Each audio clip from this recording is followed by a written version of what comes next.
이 새벽에 우리가 시편 143편 말씀을 함께 읽었습니다. 이 시편 143편은 개인 탄원시이면서, 개인 탄원시라는 것은 하나님께 자신의 감정을 토로하며 주 앞에 간구하는 시입니다. 그렇게 개인 탄원시로 분류가 되면서 또한 마지막 참회시라고 합니다. 이 참회시라는 것은 죄를 고백하는 시라는 의미인데요. 초기 교회에서는 일찍이 7편의 시편을 참회시로 정했습니다. 그래서 순환 주간에, 고난 주간에 낭독을 하면서 죄를 회개하는 그런 일이 있었습니다. 참회시에 관한 제일 빠른 기록이 6세기에 나옵니다. 시편 6편과 32편, 그리고 38편, 51편, 102편, 130편, 오늘 본문인 143편, 이렇게 7편의 시를 참회시로 정하고 순환주간의 이 시편을 가지고 자신의 죄를 고백하면서 또한 금식하면서 참회의 기도를 했다고 합니다. 이 143편이 참회시라는 것은 이 시를 쓴 시편 기자에게 뭔가 죄가 있다는 것을 의미합니다. 죄가 있으니까, 잘못이 있으니까 회개를 하고 참회를 하겠지요. 그 잘못을 용서해 달라고 하나님께 간구하는 것입니다. 우리는 오늘 본문 2절 말씀을 통해서 시편 기자의 마음을 짐작해 볼 수 있습니다. 우리 본문 2절을 같이 한번 읽겠습니다. 시작. 주의 종에게 심판을 행하지 마소서. 주의 눈앞에는 의로운 인생이 하나도 없나이다. 아멘. 하나님의 시선으로 보시면 아무도 의롭다고 할 수 없으니 심판을 거두어 달라고 간구하는 것입니다. 시편 기자는 자기 자신이 의롭지 못한 사람인 것을 알고 있습니다.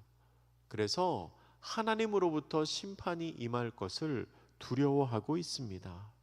그 두려움이 너무 커서 하나님, 제가 잘못했으니 마땅히 벌을 받겠습니다 라고 구하는 것이 아니라 하나님, 제가 잘못한 것 알고 있습니다. 그래도 염치 없지만 긍휼을 허락하여 주시옵소서라고 간구하는 것입니다. 예전에 어떤 성도님이, 우리 교회 성도님 아닙니다, 의견을 물어볼 게 있다고 하시며 저에게 상담을 요청하셨습니다. 사업적으로 어려움을 겪고 있는데, 근데 그 어려움의 원인이 그 성도님이 하신 불법적인 일 때문에 그랬습니다. 잘못된 일을 했습니다. 그 잘못된 일을 해서 그 잘못된 일에 대한 대가를 치러야 했습니다. 이런 상황에서 어떻게 기도를 해야 하냐고 저에게 물어오셨습니다. 하나님께 도와달라고 기도하기에는 양심에 찔립니다. 왜냐하면 잘못이 있으니까요. 그렇다고 아무런 기도를 안 할 수도 없을 것 같습니다. 이런 상황에는 어떻게 기도를 해야 하느냐는 거지요. 이런 상황에는 어떻게 기도를 해야 될까요, 여러분? 그때 제가 이렇게 말씀을 드렸습니다. 하나님께 긍휼을 구하는 기도를 하시면 좋겠습니다. 하나님, 저를 불쌍히 여겨주세요. 주님, 저를 긍휼히 여겨주세요 라고 기도하는 게 좋겠습니다 라고 말씀드렸습니다. 오늘 본문의 시편 기자도 그런 마음으로 하나님께 구하고 있는 것 같습니다. 심판을 행하지 마소서. 제가 주님 앞에 의롭지 못한 인생입니다. 주님, 저를 불쌍히 여겨주소서 기도하고 있습니다. 그러면 시편 기자는 왜 그렇게 심판을 두려워하고 있을까요? 왜냐하면 하나님으로부터 심판을 받지 않은 지금도 자신의 삶이 너무 힘들기 때문입니다. 주님, 어떤 심판이라도 제가 달게 받겠습니다. 제가 잘못한 건 맞으니 저에게 합당한 벌을 내려주세요 라고 감히 말할 수 있는 여력이 없습니다. 힘이 없습니다. 지금 너무나 힘듭니다. 이미 너무 지쳐 있습니다. 오늘 본문의 3절과 4절 말씀 우리 같이 한번 읽겠습니다. 시작. 원수가 내 영혼을 핍박하며 내 생명을 땅에 엎어서 나로 죽은 지 오래된 자 같이 나를 암흑 속에 두었나이다. 그러므로 내 심령이 속에서 상하며 내 마음이 속에서 참담하니이다. 아멘. 원수에게 핍박당하며 이미 죽은 사람같이 되어버렸습니다.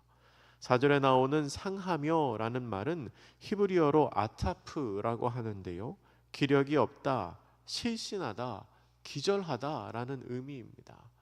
이미 상해서 기절하는 것처럼 거의 시체처럼 되었다는 겁니다. 참담은 샤멤이라고 합니다. 황폐하다, 오싹하다, 그리고 깜짝 놀라게 하다라는 의미가 있습니다. 마음이 상할 대로 다 상했습니다. 소망을 품는 것조차 힘들 정도로 마음이 철저히 무너져 내렸습니다. 물론 그에게도 소위 말하는 잘 나가는 시절이 있었습니다. 하나님께서 은혜를 베푸셨던 시절이지요. 그래서 5절과 6절에서는 이렇게 기록합니다. 내가 옛날을 기억하고 주의 모든 행하신 것을 읊조리며 주의 손이 행하는 일을 생각하고 주를 향하여 손을 펴고 내 영혼이 마른 땅같이 주를 사모하나이다. 아멘. 옛날을 기억합니다. 주님께서 예전에 행하셨던 일들을 기억한다는 겁니다. 하나님의 손이 나를 도우셨던 기억이 아직도 생생합니다. 그래서 주님을 향하여 손을 펴니다. 내가 이렇게 손을 펴면 하나님께서 예전처럼 나를 다시 도와주시지 않을까, 예전처럼 내 손을 잡아주시지 않을까, 주님을 향하여 손을 내밉니다. 지금의 내 심정은 가물어 메마른 땅과 같이 그저 주님의 은혜를 사모할 뿐입니다. 7절에서 시인은 자신의 갈급한 마음을 이렇게 표현합니다. 우리 7절 같이 읽겠습니다. 시작. 여호와여 속히 내게 응답하소서. 내 영이 피곤하니이다. 주의 얼굴을 내게서 숨기지 마소서. 내가 무덤에 내려가는 자 같을까 두려워하나이다. 아멘. 내 영이 피곤합니다 라고 말합니다. 새번역 성경은 숨이 끊어질 지경입니다 라고 번역합니다. 그런데 공동번역 성경은 더 리얼하게 번역을 했습니다. 우리 개역개정 성경에서 내 영이 피곤합니다 라고 고상하게 번역한 이 말씀을 여호와여 대답해 주소서, 숨이 넘어갑니다 이렇게 번역했습니다. 그러니까 숨이 넘어갈 정도로 힘들고 급박한데 하나님께서는 어떻게 하십니까? 하반절에 보면 얼굴을 숨기고 계신 것 같습니다. 구약성경 민수기 6장에는 구약의 축도라고 불리는 제사장의 강복선언이 나옵니다. 그 강복선언 중에서 민수기 6장 25절 말씀이 이렇습니다. 여호와는 그의 얼굴을 내게 비추사 은혜 베푸시기를 원하며 라고 합니다. 여호와는 그의 얼굴을 내게 비추사 라는 말은 그 원어를 직역하면 이렇게 됩니다. 주께서 너를 밝은 얼굴로 대하시고. 그러니까 하나님께서 우리를 바라보시는데 외면하시는 게 아니고 무서운 표정으로 보시는 게 아니고 밝은 표정으로 보신다는 겁니다. 하나님께서 밝은 표정으로 보신다는 것은 그만큼 그 사람을 기뻐하신다는 의미이겠지요. 그리고 그렇게 그 사람을 기뻐하기 때문에 하나님께서 그에게 은혜를 베푸신다는 겁니다. 그리고 민수기 6장 26절은 이렇게 기록합니다. 여호와는 그의 얼굴을 내게로 향하여 드사 평강 주시기를 원하노라. 여호와는 그 얼굴을 내게로 향하여 드사라는 말은 주께서 얼굴을 너를 향하여 보고 계신다라는 뜻입니다. 그리고 하나님께서 누군가를 향하여 얼굴을 그에게 향하고 계시다는 것은 하나님의 임재를 상징하는 것이기도 합니다. 여러분, 창세기에 나오는 가인과 아벨의 이야기 다 기억하고 계시죠? 그 가인과 아벨의 이야기에서 가인에 대해서 설명할 때 성경이 이렇게 기록합니다. 하나님께서 가인과 그의 재물을 받지 않았다라고 기록합니다. 그런데 이 말의 히브리어 원문을 직역하면 이렇게 됩니다. 하나님께서 그를 보지 않으셨다. 하나님께서 그를 향하여 얼굴을 향하지 않으셨다라고 됩니다. 그러니까 하나님께서 가인과 그의 재물에 눈길을 주지 않으셨다는 거지요. 반대로 아벨과 그의 재물을 향하여는 어떻게 기록할까요?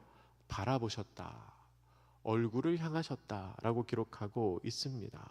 그런 것처럼 하나님께서 누군가를 향하여 얼굴을 향하신다는 것은 그 사람을 인정하고 그와 함께 하신다는 의미입니다. 근데 오늘 본문은 반대이지요. 하나님께서 얼굴을 숨기고 계신 것처럼 느껴집니다. 무슨 말입니까? 하나님의 임재가 느껴지지 않는다는 겁니다.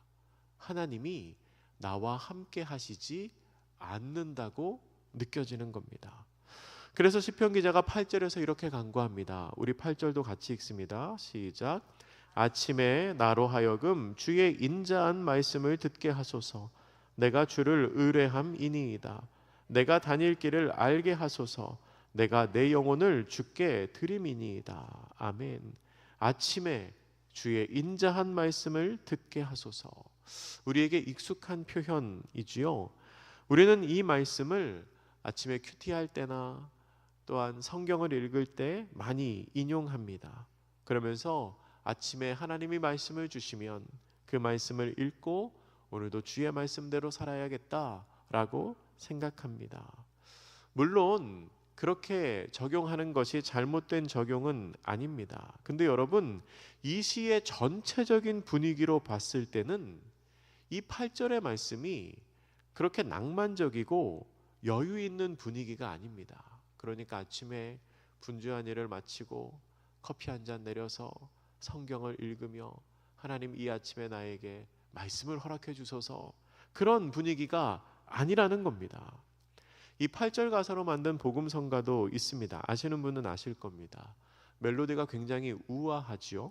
그런데 시편 기자는 그런 우아한 마음으로 이 고백을 하지 않았을 것 같습니다. 지금 그의 상황이 어떻죠? 숨이 넘어갑니다. 하나님의 임재가 느껴지지 않습니다. 그런 상황에서 아침의 말씀을 들려달라는 것은 최대한 빨리 말씀해 달라는 겁니다. 최대한 빨리. 우리 그럴 때 있잖아요. 너무 급한 상황에서 일어나자마자 전화해, 문자 보면 바로 연락해. 그런 것처럼 시인의 입장에서는 한시가 급하니까 아침에 알려달라는 겁니다. 점심까지도 못 기다립니다. 저녁은 더더욱 안 됩니다. 최대한 빨리, 하나님 아침이 되자마자 나에게 다닐 길을 알려주시면, 하나님의 뜻을 알려주시면 어떻게 하겠다고 합니까? 내가 나의 영혼이라도 주님께 드리겠습니다 라고 고백합니다. 지금 내 상황이 너무 급하고 힘드니, 당장에 숨이 넘어갈 것 같으니 내일 아침에라도 내가 어떻게 해야 하는지를 알려주시면 내가 내 영혼이라도 드리겠습니다. 너무나 절박한 고백이지요. 말씀을 정리하겠습니다. 시편 143편은 시편에 나오는 마지막 참회시입니다. 시편은 지금 너무 힘든 상황입니다. 대적으로부터 받는 고통이 너무나 큽니다. 그런데 어쩌면 나를 더 힘들게 하는 것은 내가 알고 있는 나의 죄입니다. 내가 알고 있는 이 죄, 하나님은 더 잘 알고 계실 텐데, 내가 지금 겪고 있는 이 어려움이 혹여 나의 죄 때문에 생긴 것은 아닌지 너무나 고민스럽습니다. 몸도 힘든데 마음까지 힘드니 정말 숨이 꼴딱꼴딱 넘어갈 것 같습니다. 하나님은 나를 보지도 않으시는 것 같고, 어떻게 해야 할지 알려주시면 그렇게 할 마음도 있는데 나에게 말씀도 하지 않으십니다. 너무나 힘든 상황이지만 그럼에도 불구하고 그는 하나님을 의뢰하고 간구하는 것을 놓치지 않습니다. 모든 것 다 잃어버렸지만 하나님을 의지하는 마음만은 잃어버리지 않고 있습니다. 아무것도 기도할 수 없을 때에는 주님의 긍휼을 구하는 기도를 해야 합니다. 그리고 하나님께서 나와 함께 하시도록 주님의 얼굴을 구하는 기도를 해야 합니다. 이 새벽 하나님께서 나를 도와주시도록 주님의 얼굴을 구하시는 저와 여러분 되시기를 주님의 이름으로 축복합니다. 함께 기도하실 때에 주님, 우리를 향하여 주님의 얼굴을 비추시사 평강과 은혜를 허락하여 주시옵소서. 우리로 다닐 길을 알게 하시고 주 뜻대로 행하게 하옵소서. 우리 함께 기도하겠습니다.